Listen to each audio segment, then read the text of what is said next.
Backed by popular demand, Carmela, we bring you orange wine. Oh, yes. Now, some people love orange wine. Some people don't. Some people find it confusing. That's right. Some people are like, what the hell is orange wine? Mm-hmm. So this week we are tackling orange wine for the second time to see if we can find you a wine that you'll like without breaking the bank. Nice.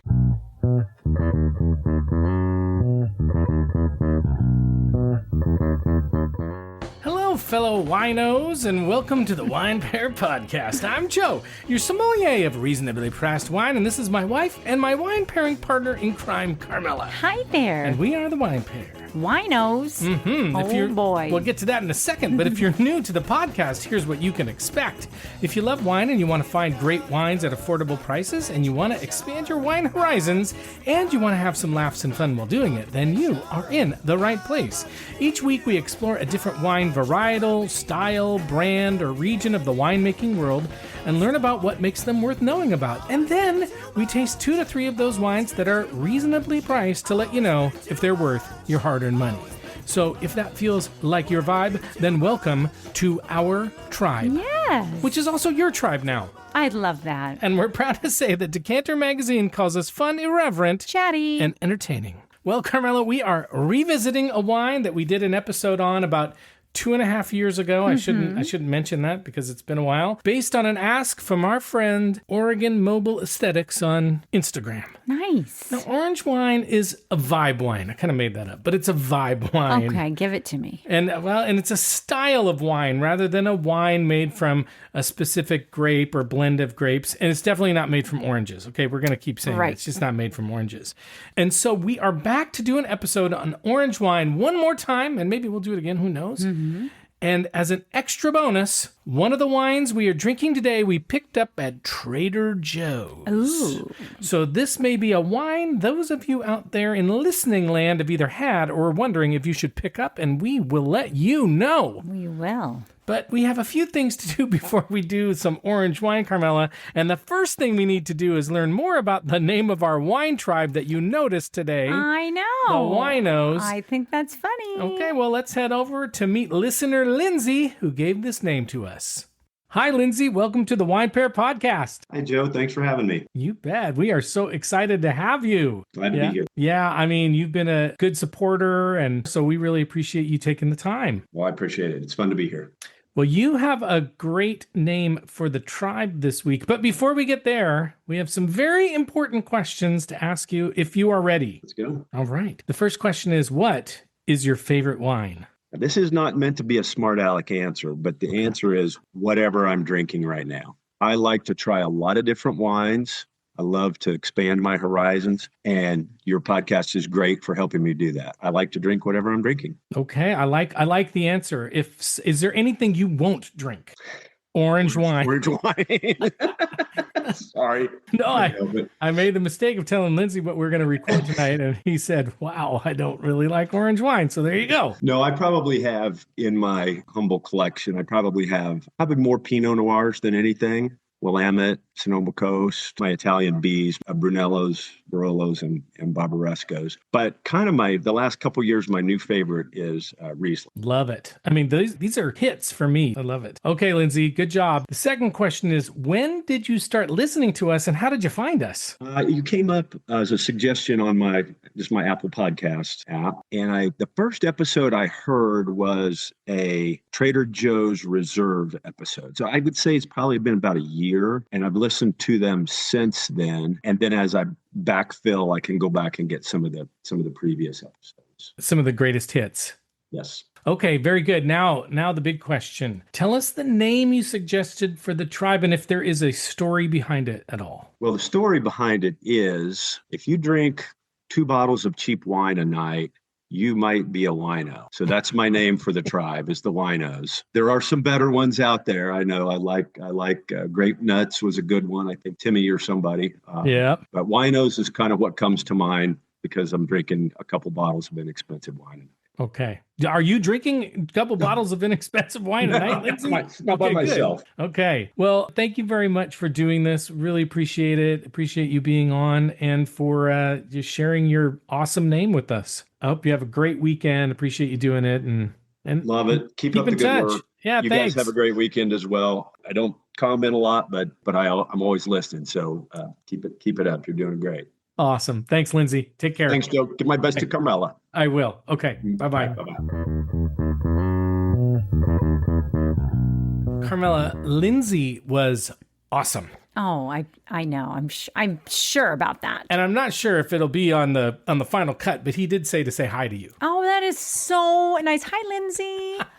And wow. you didn't get to hear it, but there's actually a really funny part too where Lindsay's actually not a very big fan of orange wine. Oh, and here we are doing orange wine while we are showcasing him. Of all the things. So again, I am really loving meeting our listeners and learning about their lives and just hanging out for a few minutes like the to connect. connections, Exactly. right? Yeah. It's awesome to find out who's on the other end of the speaker. I love that. And people, thank you. Thank you for spending some time with Joe. Wow. He's enjoying it so much.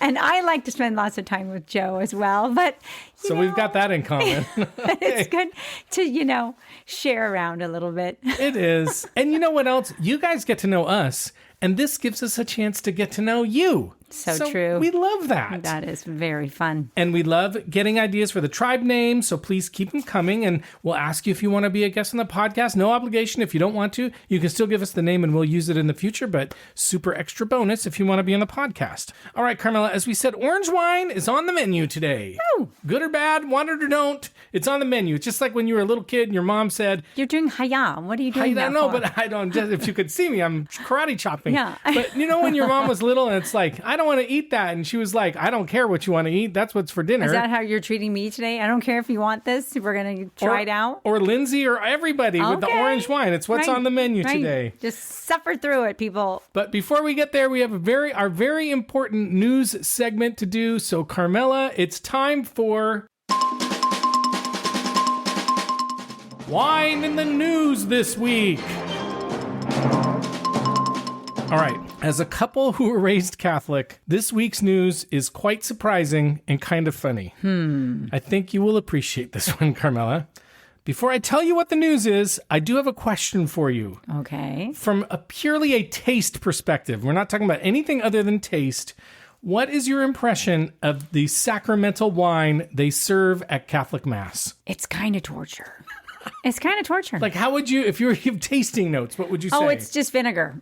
I mean, it's like vinegar. There's not any type of fruit or juice on it. You wouldn't, it's not quaffable. No, Okay. it's not. And the other thing is, okay, you're 7 years old. You're having the sacrament of communion. Right. And you're supposed to drink this wine. And it's like bad. It's bad. It's wine, first It's of all, bad. and it's bad. And it doesn't help that it's like 10 a.m. No. And you're on a supposed Sunday. to right. So, Okay, listen to this headline, Carmela. okay. Kenya's party culture forces Catholic Church to replace altar wine. Ooh. So yes, as it turns out, the maker of the wine that Catholic churches in Kenya were using was not only showing up in bars and hotels and liquor stores, but consumers in Kenya were actually kind of liking it and starting to ask for it by name. Okay, so we need that in the United States. I think we do.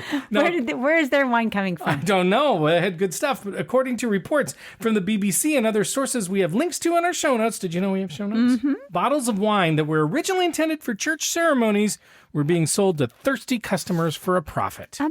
Amazing. They're doing something right. Well, Get those people to church. Now, the Catholic Church didn't think so. They felt like it was a problem. So the bishops decided to pull that wine from use and replace it with a new one called, I'm not kidding, Mass wine. It's called Mass wine. Instead of house wine, they were calling it mass wine. That's right. And it's being imported from South Africa and distributed exclusively in the Kenya Conference of Catholic Bishops. No more supermarket sales for this wine. The new bottle even bears the bishop's coat of arms and a signature to verify that it is the real deal. And the church says it's about keeping something intended for worship from turning into the next trendy house wine. Woo! Now, here's the part that's kind of wild and hilarious, again, if you've ever had church wine like Carmela described it. Typically, church wine is not top shelf. No. It's really designed to meet purity and storage standards, but it's not really meant to impress sommeliers. And I feel like probably the bottle they open up at the beginning of the month is probably the bottle that you're still drinking at the end of the month. Okay, I was an altar boy. It wasn't a bottle. It was a jug. Oh, well. It's a big jug I can of believe wine. that too. Not a box wine though. No, it was in a jug. It wasn't in a bag. So no one's publicly naming what the old brand was, but it was made by a local alcohol producer and distributed widely. But the fact that it became cool is kind of weird. Can you imagine going to a church in California and having a Napa cab? It would be kind of weird. So, Carmela, I have a few more questions for you. Have you ever had wine at Mass and thought, we should serve this at Sunday night dinner? Not that I can recall. Nope. How about you? No, never. Do you think, Carmela, the popularity of this wine, and this is totally opinion because I don't have anything, I have nothing to say whether it's true or not. So do you think the popularity of the wine came from the taste or the novelty? I mean, probably the novelty is what I'd err on, but I don't know. I don't know because why would you sacrifice like having a nice glass of wine and choose to have a crummy one? I don't so, know. I mean, part of me thinks maybe it really is good. I don't know. What do you think? I don't know. I don't know. I mean, because why would you do that? You would not do that. No. Yeah. So I don't know. If somebody was be like, I really want to have a glass of Mass wine. I don't know. I wouldn't do it. I wouldn't. But I think your actual point, I didn't even think about it. Your point is the right one. Do you think that the Catholic Church should start serving really nice wine? Because maybe people will come in. Bring them back to church. I think so. Maybe they just hand out glasses of wine on the way in. What? Maybe it's BYOB. They'll bless it and you can just drink it. Holy wine. Holy wine. Okay. But Carmela, we're not here to talk about church wine or why people in Kenya are choosing to drink church wine outside of church. No. Today we are here to learn about orange wine. Why it's a vibe wine. And if it's still what the cool kids drink. And we have 2 orange wines we're going to taste and review today to see if they're any good. But first, You got to do our shameless plug. that's right. So thank you for listening to us and supporting our show. And remember, we do all this work and effort to bring you a show every week. And all we ask in return is that you please follow or subscribe to our podcast. And also please leave us a nice 5-star rating and review to help us grow our listeners. And thank you to all of you who have done that already. You can also follow us on Instagram at The Wine Pair Podcast and on Blue Sky. You can contact us on our website, thewinepairpodcast.com. You can sign up for our email newsletter there. It's going to come out in a few weeks. November 1, it'll be out. And you can also visit our Shop Wine section where you can find links to buy the wines that we say you should buy. We want to make content that you care about and you like, so send us a note or slip into our DMs, visit our house, give us some feedback, and let us know if there are wines that you want us to try or winemaking areas of the world you're curious about, and we'll take care of it. Just email me at joe@thewinepairpodcast.com. And a couple of shout outs this week, Carmela. Okay. A shout out to listener Adrian, who shared some amber wine that she liked. Very timely, since orange wine and amber wine are the same thing. Nice. And she also suggested we do a Mexican wine episode, which I think is a great idea. That sounds fun. So it's on the list. And she also told us she was in New York City and visited Astor Wines, which we really like too. Nice. And then Justin, who we had on a few weeks ago, wanted us to do some episodes on funky wines. So today may be a funky wine, but maybe we'll choose that Jura wine that I didn't like so much. We'll do an episode on it. Oh my goodness. Yep. And then JDM on Blue Sky reminded us that Wine Folly, I kind of made a little bit of fun of Wine Folly on Blue Sky, has also not commented on pairing Chianti with liver and fava beans, which I thought was quite astute of him to note. And as we do every week, we'll tell you someone we think you should recommend the Wine Pair podcast to, because that is the best way for us to grow listeners. And this week, we want you to recommend us to anyone who's been wondering if orange wine is for them or hasn't yet found an orange wine that works for them, because they may dig this episode. But don't tell Lindsay. Ooh, right. He's already decisive about the whole thing. He's done. Yeah, and that's okay. You know what? Be decisive. Right. Better than being wishy-washy. Be who you are. Right. Authentic you. Exactly. Don't shy away from it. No.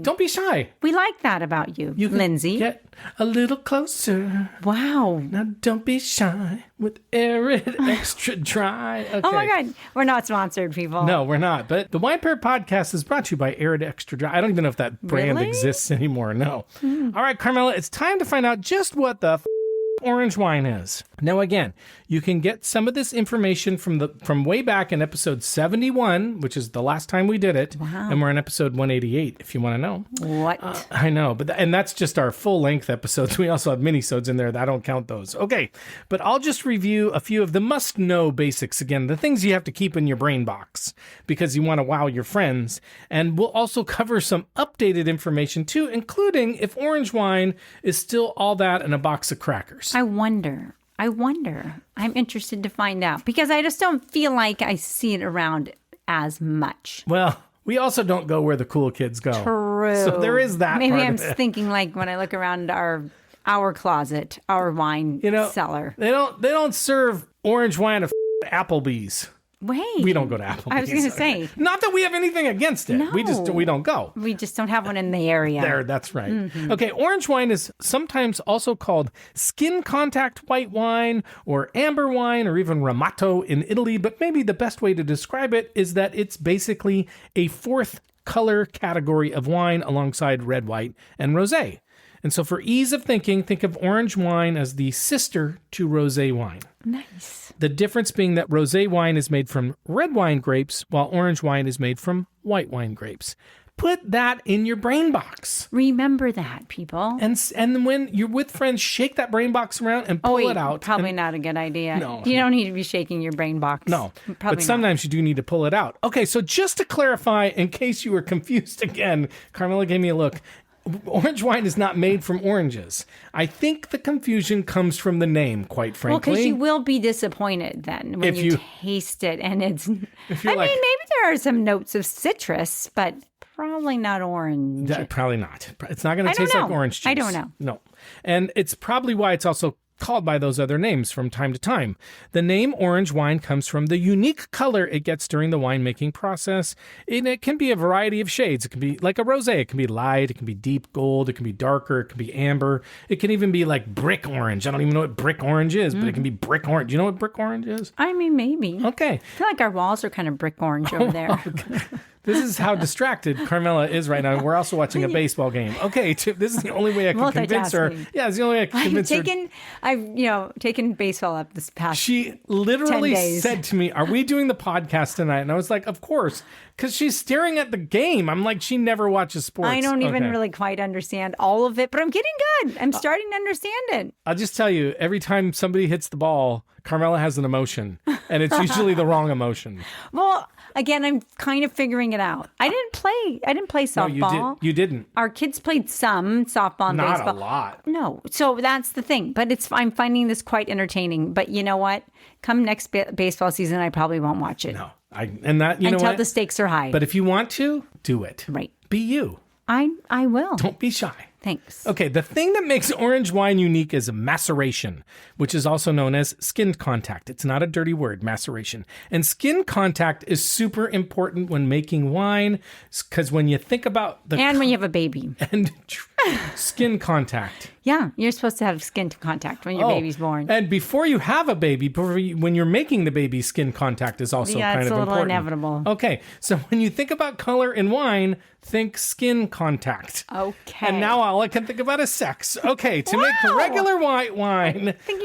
I'm trying to get back to the story. To make regular white wine, winemakers crush white grapes and then quickly remove the skins because they don't want the color, and they also remove the seeds and the stems. They only ferment the clear juice.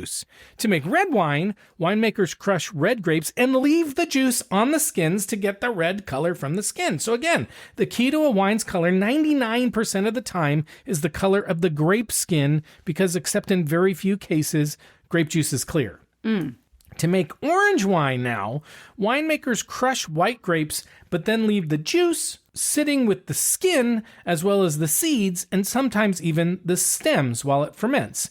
This is the exact method usually reserved for making red wine. So orange wine and red wine are made very similarly. The skin contact time can be as short as a few hours or as long as several months. Wow. So you're going to get a lot more, the longer they leave it on, the more flavor they're trying to get. And kind of gunky stuff too. Absolutely. Like if you look at an orange wine, a lot of times they're not filtered and they'll have funk on the bottom. Right. And that's part of the charm, some would say. Right. And the vibe. Mm-hmm. And again, it's the skin contact, which now sounds really dirty, that is what makes orange wine. Leaving the skins in contact with the fermenting juice is like, think about it this way. It's like steeping a tea bag.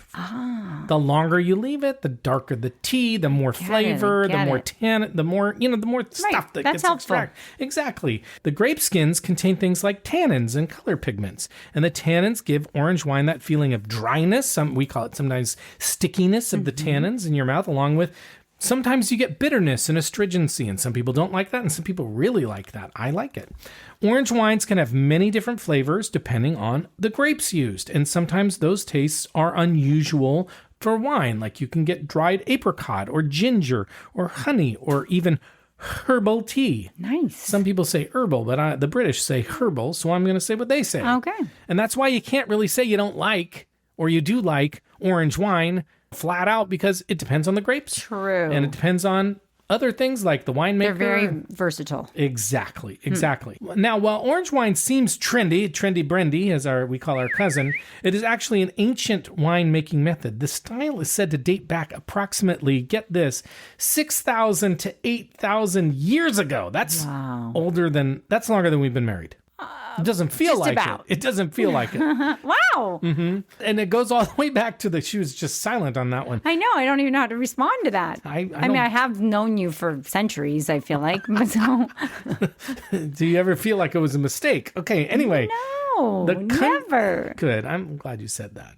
That's nice. Okay, it goes all the way back to the country of Georgia, not the state of Georgia, which is not 6,000 to 8,000 years old. The country of Georgia, where they fermented the wine in underground clay pots called kvervri, I think. I don't know actually how to say it, but it's QVEVRI. QV. Not QU, QV. Wow. Yeah.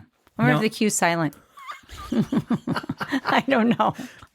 Probably not. Maybe the R is silent. I don't know. More recently, the technique was revived by winemakers in northeast Italy, like the Collio region, where they're making Ramato, and Slovenia.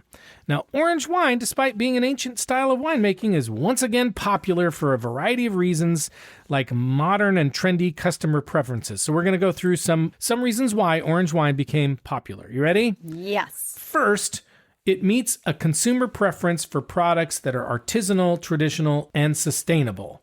Second, the style is also frequently associated with natural wine or low intervention foods. So it's attracting an audience that wants less processed foods, less manipulated foods, and winemakers who make orange wine often ferment with wild yeasts and avoid temperature control. So it's very natural. It feels like it's a very natural, low intervention wine. And it has what some would say character. Oh, I would say so. Now, speaking of character, which you would say, for some consumers, orange wine gives a much desired, unique sensory experience. It can be unexpected. Some may say it's kind of challenging. And it's, again, not unusual for wine drinkers to say it smells or tastes funky or complex or even contemplative. I got to think about this wine for a while. Well, see, that's what I like about it. It's unusual, right? And it's something, I just think it's kind of cool, kind of vibey to bring something into a situation that is not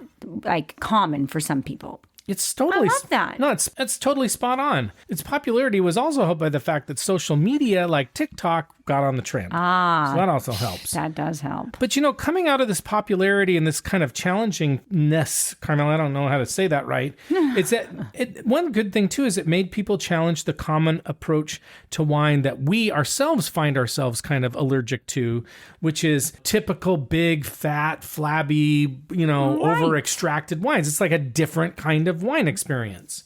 I agree. And that makes it fun. I think it's super fun. And again, it's just one of those things, change it up. Change it up. And, especially for people who are like, I don't want to deal with the snobs and I don't know all of this. No, I think it makes you a little more sophisticated by bringing something new into the mix. Yeah, and you don't have to memorize every domain in France to know your wine. Just shake around your brain box and pull something out. Exactly.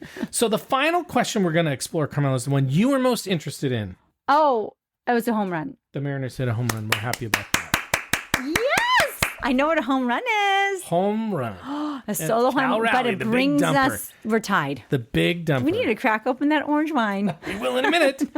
But the final question we're going to explore is the one that you were most concerned about, Carmela, or most interested in, and that is it still the hot ticket? Right. Curious about that. Me, I'm no longer the hot ticket. No, but you were the hot ticket. No, I was never the hot ticket. You were the hot ticket. I was like the nosebleeds. We are still the hot tickets to each other. You're right. That is so true. Wow. Now, the short answer is that orange wine, I'm trying to change the subject. You're going to have to edit a bunch of this anyway.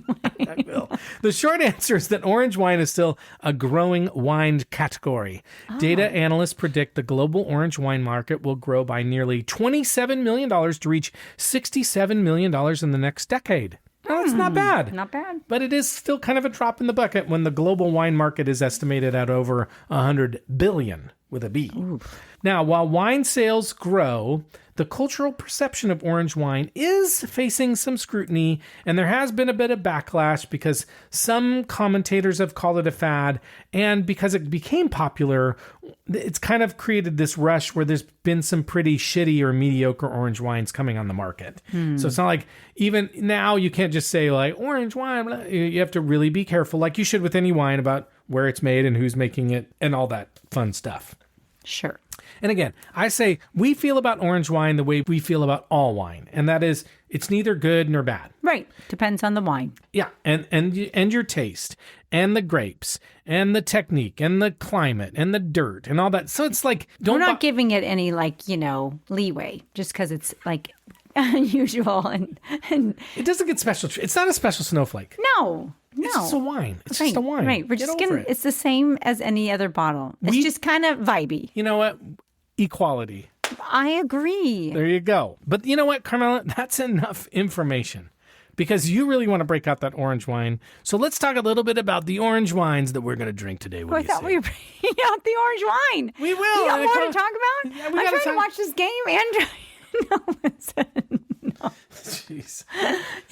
No, you go. Thank you. I'm tuning in. Thank you. As usual, the wines we have chosen for this episode are under $25 each, and at least one of them should be relatively easy to find because, I bought it at Trader Joe's. Woo. The other wine I found at a cute little wine shop on Capitol Hill here in Seattle called Agora Wine. It was after we went to that comedy club. Oh. Remember, I went into that little shop. I was like, I'm going to pull out a wine I here. remember. And you know what I'll have to say? This is a total side note, but we are doing this in October. And how cool is an orange wine for October? It's so cool. And I guess I missed it, but Orange Wine Day was like earlier in the month. Oh, so it was in October. Yeah, and I missed it. Dear. I'm not paying attention. That's okay. Okay, but anyway, orange wine shouldn't be hard to find, but that's like saying rosé wine isn't hard to find. The key is finding out what orange wine grapes you tend to like and seeking that out. And again, like we always say, your local wine merchant, especially one that focuses on natural wines or low intervention wines, will have zero problem finding you an orange wine that you like. And that's one of the reasons, actually, I picked up a random wine from that little wine shop, Carmela, because I think that's the way a lot of people will probably they're not going to be like, oh, I'm looking for this. They're just going to say, that looks interesting. I'm going to try it. Right. So we're going to try it. And it's nice to, go to your local wine shops anyway. It was super cute little spot. Super cute. Little gifts and goodies in there too. And you want to, kind of lend a hand to them. And it made us feel like maybe we need to go out a little more often. I know. So the first wine we're going to drink is the 2024 Côté Orange Vin de France, which I picked up at Trader Joe's for $14. And I did that on purpose because I wanted to find a wine that you all out there in listening land should be able to find. And then you can see if your tasting matches our tasting. And then you can also understand if you agree with our tasting or not. It's also a 1 liter bottle. Ooh. So it's a little bigger. So let's hope it's good. Right. Now, there was a tech sheet for this wine, and it says that it comes from the Languedoc area of France. Actually, Languedoc is in the very southeast part of France near Spain and on the Mediterranean. This means it's a warmer climate winemaking area than you would find in, say, Burgundy. Here's some other information that came from the tech sheet. The soils are composed of clay and limestone located at the foothills of the Pyrenees. And the vines age from 7 to 35 years old. The Mediterranean climate is warm and dry. The grapes are harvested at night. Destemming, so they do destem. Destemming is followed by a short maceration, 6 to 8 days under controlled temperatures. So that's interesting. This winemaker is using controlled temperatures, destemming, and short maceration. So that's a little bit interesting for some of these orange wines that do different things than that, where they may do it in warmer temperatures, or they keep all the stems and seeds on. And then it's pumped over, Carmela. I was waiting for that. I was just going to ask, is there a pump over on this one? There is. It says pumping over. I mean, that caught my attention right away. Woo! It came Skin second contact. fiddle after the pump over. Now, it's done several times, which is nice, to extract a maximum of fruit and aromas while preserving the natural process that results in a structured and supple wine. I mean, the way you say things is dirty. Yeah, it kind of, why? Why does it come out that way? Because I'm doing it for the people. Now, the most important part, Carmela, other than the winemaker, is the grapes. So this wine is made from 55% Grenache Blanc, 25% Grenache Gris, and Macabeo, 20% Macabeo. Now, Grenache Blanc and Gris are going to give some texture and body and some orchard fruit, while Macabeo is going to give some freshness and crispness. Okay, the next wine we're going to drink is the one from the small wine shop called Agora Wine in Seattle. And I'll tell you that once I got it home, I had a heck of a time finding out what the wine was. I kept looking it up, but I think I got it. Okay. Now, the wine I picked up is called Borgo Savaian Masarêt Skins Are King's Orange Wine. However, looking online, I could find almost no information about this wine. But there was quite a bit of information about a wine from the same producer, the same grapes, and even said skins are kings on the wine itself. And it was called Aransat. And so I think it's the same wine. I'm like 99.997% sure. Well, and if you're got it wrong, somebody will tell you. Dave will tell us. That would be nice. Dave Baxter will let us know. I love that. But anyway, I think the wine was just renamed to a different name. And the wine also didn't come with a vintage, so that made it a little bit confusing too. The winemaker is Nicola Biasi, and the wine is a blend of Pinot Grigio, which is the classic Ramato wine grape. Again, Ramato is an Italian version of orange wine, and then Sauvignon Blanc. And the name Aransat is slang for orange in the Friuli region, where it's from. Yeah.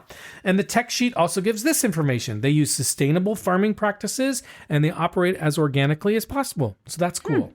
The grapes are destemmed, so they destem them as well.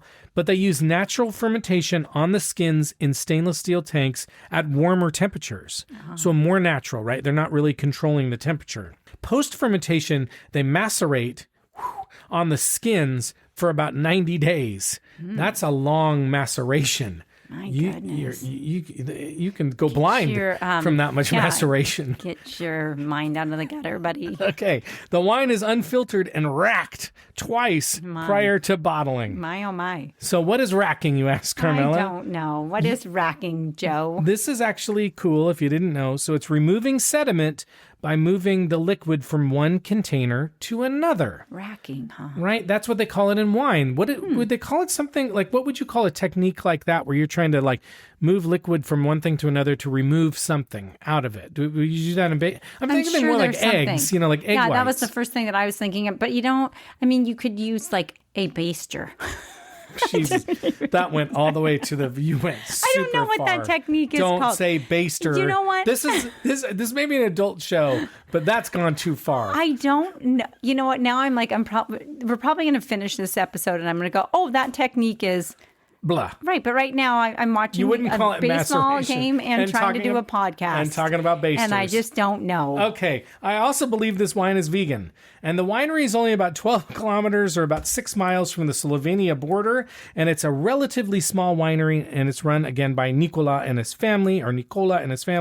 And I like this. They say they focus on indigenous grape varieties and they try to live in harmony with their surroundings. Nice. That sounds nice. I like that. Harmony's good. It is good. So this will be interesting because we have two pretty different orange wines made by winemakers using different grape blends. And my feeling is the Italian winemaker is a bit more low intervention than Paul Moss, who's a pretty big wine producer. But you know what? We're going to see if we like either of them.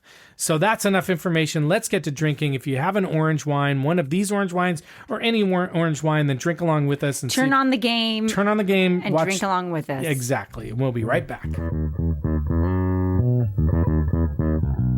Okay, we are back. We had a really exciting Gino hit a grand slam. But anyway, this wine that we're going to drink is the Côté Orange Vin de France. It's from Languedoc, France. It's a 2024. It was $13.99 at Trader Joe's. But remember, it's a 1 liter. So it's more than a bottle. Yep. I got it at Trader Joe's. 13% alcohol. And again, 55% Grenache Blanc, 25% Grenache Gris, and 20% Macabeo. And you're not going to believe this, but James Suckling gave this wine a 90. No. Yes. You Can know you what? believe it? I just love that he's consistent. That's what you have to kind of turn it around and go, you're consistent. Now, if you don't follow us on the Instagrams, I did a wine maturity curve specifically about Jimmy James Suckling. You know what? Do us a solid and take a look at it and like it. Pretty funny. It's pretty funny. It's pretty accurate. It is pretty accurate because everything's a 90. Right. Vivino also gave this a 3.8. But Carmela, what do you think about the color?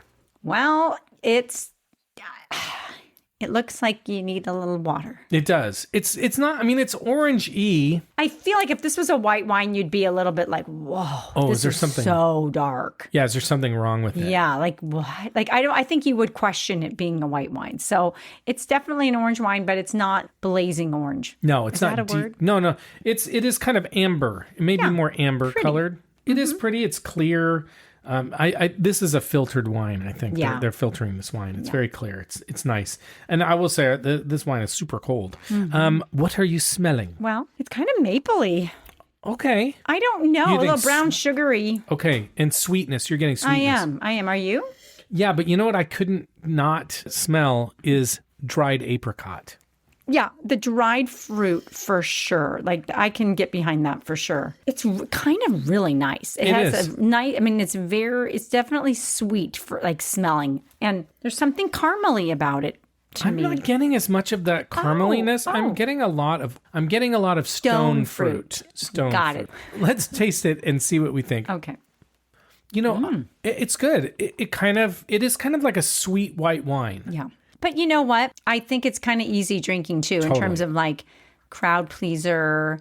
There's more body to it than a white wine though. For sure. It's got nice bitterness on the end. Yeah. Almost like little seashell or something. Yeah, there's something about it it's not like it's not like thin.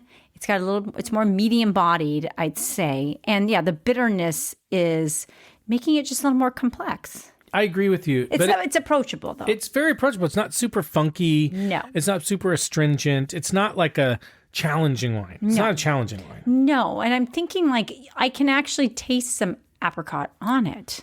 And I think that's, when you were talking about the sweetness? Yeah. Like raisin or fig Newton filling. Like, you were getting that maple-y kind of sweetness. Mm-hmm. Now I'm getting it a little bit more on the taste. Yeah. Almost a little spiciness, too. Even like a peach cobbler. Totally. With like brown sugar on it. Like caramelized on top. I'm with you. I don't know why. That's kind of sticking out to me. It has a little bit of, it feels kind of fall, really, like kind of Thanksgiving to me. I agree. So let's go to food because I think this would be a good Thanksgiving wine. Yeah, I do too. Kind of fun on the table too. The orange in the glass. It kind of fits the, if you have a nice setting out. Theme. Yeah. Which is funny. I don't know why the orange wines kind of strike me as a fall thing.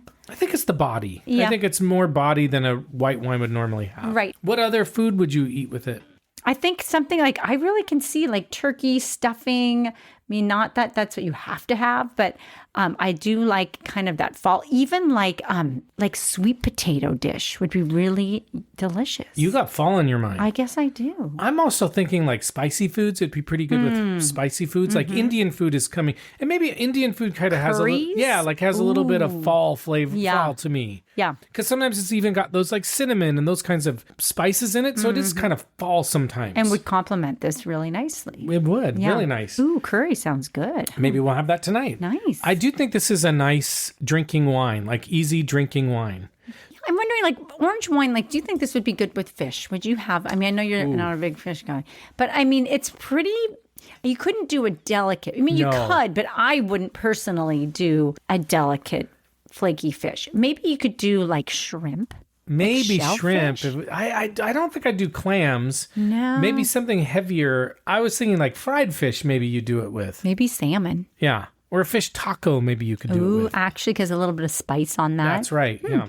Well, let's rate this wine. Okay. Okay. As a reminder on our rating scale, we rate on a scale of 1 to 10. We don't give half points. 7 and above means you're going to buy it.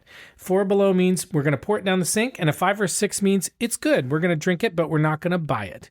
So, Carmela, what rating are you giving Paul Moss? It's funny because I've been doing this recently with some of these newer wines. I think I'm going to give it a 7. I mean, I think I would definitely buy it. But I'm kind of curious, when we do a comparison of different varietals, like when we do this, or styles, I kind of want to always taste the other one. Yeah. But I like this one enough, I would buy it. That's a long answer. Yeah, I mean, by itself, you'd buy it. Yeah. But I get it. You want to compare. Yeah. But because would I buy that one before this one? Yeah. And they could be independent. Okay. I'm going to give it a 7 as well. Okay. I think it's good enough to buy. I'm kind of tossed between a 6 and a 7. But if I'm going to buy a white wine, white wine drinkers would like this, and it's just got a little notch up from a white wine, like a normal white wine. Right. So I think it's a nice wine, and I think it would be a crowd pleaser. Okay. Yeah, Trader Joe's. Go find it at your local Trader Joe's. A liter too. Get some extra flavor out of it. Wait, what was the cost of this one? $13.99. Wow. Like for a regular bottle equivalent, it's like $10 or something. So it's not bad. Okay, we're gonna take a break and we're gonna try our second wine. Okay. Okay, we're back and we're ready to try our second wine. This is the Borgo Masarêt. It may be the same as Aransat. Skins Are King's orange wine. This is from Friuli, Italy. There is no vintage on it. It was $23 at Agora Wine, 13% alcohol. It's made from Pinot Grigio and Sauvignon Blanc. And I couldn't find any professional ratings or even a rating on Vivino. But Carmela, what's the color? Ooh. It's dark. Okay, The other thing is both of these have been filtered. I'm just going to say one thing about the color. It's much more orangey. It's almost pumpkin orangey. Yeah. And it looks a little bit like you're dehydrated. But actually what it really reminds me of is when I had kidney stones. Ooh, gosh. And not a lot is getting through. No, hey. It's just very orange. Wow, that's probably plenty. Nobody's going to drink orange wine ever. They're going to be like, just think of Joe from the Wine Pair Podcast's kidney stones. Delicious. Okay, what are you smelling? Let's see. Worcestershire sauce. Are you kidding? I don't know why. Are you serious? I don't know. The first whiff. That's kind of interesting. I don't know. It's a little bit umami. It is kind of umami. Am I crazy? No, I really like that. The Mariners just won the game, okay? Maybe my brain's She's all... like, ooh, mommy. Yeah. But no, I really like that. Really? Yeah, because I was trying to put my finger on what it smells like, and umami is good. I mean, it's kind of going away a little bit now, but... No, when you swirl it, I think that's solid. There's something on it, or miso, or something. You are so spot on. Oh, That's my good. Goodness, that's funny. I don't know. Or like a little sweet and sour. You know what? I don't know why. Orange chicken. Smells like orange chicken. Kinda. With a little pineapple, a little pineapple in there. Yeah, actually, the pineapple piece is coming through. Yeah. Gosh, that's good. It's got a little spice. I feel like it's got a little spice on it. It's very cold, so I don't think we're getting a lot of the smells quite yet. It's super cold. What kind of spice are you? Oh, like clovey kind of spiciness. Yeah. Cinnamony. Like baking spices, but stronger baking spices. Right. And again, if it was Indian food, it would be actually the savory food. Okay, well, do you want to taste it? Yeah, let's do it. Okay, let's do it. It's a little salty. It is. This to me is a little bit more like, I got to think about this wine a little bit. Yeah. It's different. It has some of that stone fruit. I mean, I'm getting a little bit of stone fruit, but I'm also getting orange. Like I am getting orange. No, I'm not kidding. I believe you. Like rind. Yes. Like an orange rind, like you're having the pith. Yeah. Yep. Because it is a little bitter, but almost in a more citrus way. Yes. Like it's pithy bitter. It's really different than the other one. That's why, these wines can be pretty different. This is a very different wine. Yeah. It's not difficult to drink, but it's definitely a different drinking experience than the Paul Moss, which was very smooth. Right. Smooth and not, it wasn't thin, but it was just kind of pleasurable. This one is it's got a little bit of a bite. And more body. Yeah. A lot more body. Yeah, for sure. It's kind of salty to me though. There's a little minerality. You're getting a lot of that umami and minerality. I don't know why. Maybe it's just in my brain now. My brain box. Is it in your brain box? Yeah, I better pull it out. Pull that out of your brain box. What? While we Interesting. think about other flavors, what food would you have with this? Again, I think you're right about like these orange wines would be nice with spicy food. Yeah. I think for sure.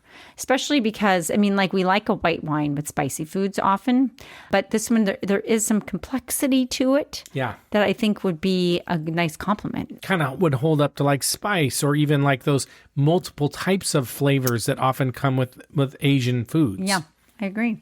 I like it. Yeah. I'm enjoying it. There's something kind of like potpourri on it too, a little bit of flower or almost like a flower petal. like violet or something like that. Or like, an elf when he sprays the perfume in his mouth. Yes. And it's kind of like too much, Yeah. but it smells like you want to drink it. Yes. But then you have a little bit of a different taste that comes 'Cause of the along with alcohol. it. Yeah. Right. You know what I was getting is marmalade.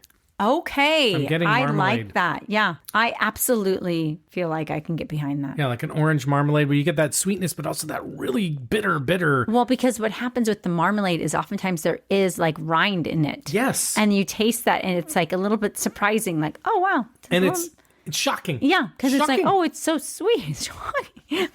It's so sweet, but then, oh, that's a little bit not what I was expecting. And sometimes marmalade almost has a little bit of like a cinnamony spiciness. Mm-hmm. Agree. Other foods, I think I like the spicy kind of Asian food path. Yeah, and fried foods Fried too foods. would be good.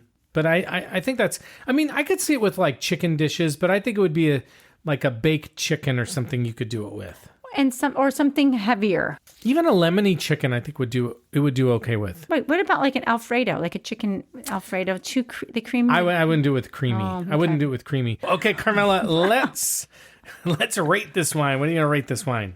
I'm giving it a 6. I could give Oh, it. Yeah, I mean, Really? Yeah. You wouldn't buy it. Nah. Wow. Okay, I like it.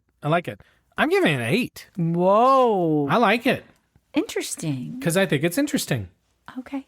So which of these are you finishing tonight? That's not a hard... I think we know for each of us. I sure. will take the number 1. And I'll go Palm number off. 2. Let's talk about taste profiles expected from orange wine. Well, by the way, you can't really say what an orange wine is going to taste like because it totally depends on how it's made, etc., as these wines show. So let's go to Côté. The winery says complex aromas of citrus with notes of white flowers and candied fruit. On the palate, tangerine and spices with a tannic mouthfeel and slight acidity. Sucky James Suckling says a juicy, vivid, and delicious blend of all those grapes, showcasing notes of oranges, grapefruit, and fresh flowers. Were we getting flowers? Not really on that one. It's medium body with a lovely stream of succulent fruit on the palate and a creamy yet Oh, creamy. refreshing No finish. caramel, but creamy. I didn't find it particularly creamy. Fine wine and good spirit says a complex nose of rich, candied citrus and chamomile flowers. On the palate, the wine is dry with perceptible tannins and shows vivid tangerine flavors, complemented by exotic spices and dried herbal teas. Any of that come through in our I mean, not tasting? a ton. Okay. I mean, we did a lot. We had a lot of this, the dried apricot. Yeah. Ours was pretty different. Is it apricot or apricot? It's like tomato. You're right. All right. Borgo Savaian, the winery says very intense. Ripe fruits, hints of apricot and vanilla.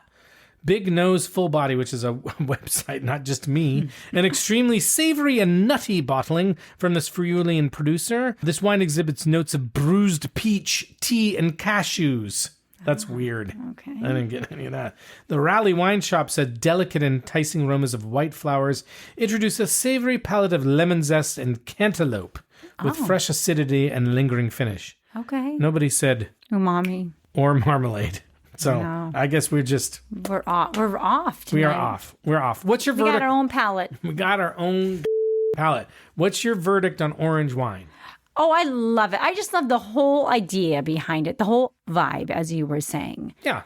I think it's just fun to mix it up, and it's a great gift to give to somebody. Oh, great gift. Fun, like party wine, something fun to do. Sometimes when you go out to dinner, it's kind of fun. Like, ooh, let's have the orange wine. Right. I like and it. this color is so fall. It is so It'll be fall. very pretty on a table. It's so fall. And even though you gave the second one a 6, that still means you drink it. It's not like you're saying it's bad wine. Somebody else just needs to buy it for me. There you go. That's me. That's my job. Okay.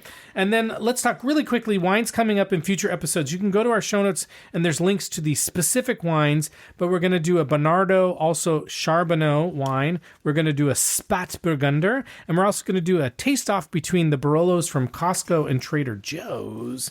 So that'll be kind of fun. But Carmela, it's time for us to go.